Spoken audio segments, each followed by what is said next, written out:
准备一些香菜跟葱，洗干净沥干水分，再剥一头蒜头放着备用。沥干水的鸡，我们把脚砍下来，然后我们来腌一下鸡，加入少许胡椒粉，2勺生抽，1大勺蚝油，一点点盐，1小勺白酒或者2勺料酒。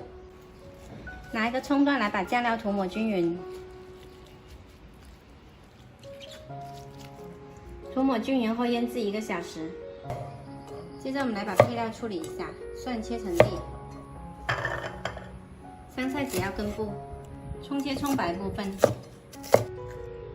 再来切一些姜片。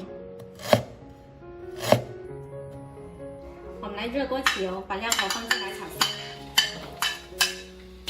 油温不要太热的时候放进来，慢慢爆出香味。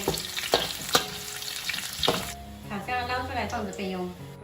接着把腌好的鸡放进来煎，鸡皮先煎。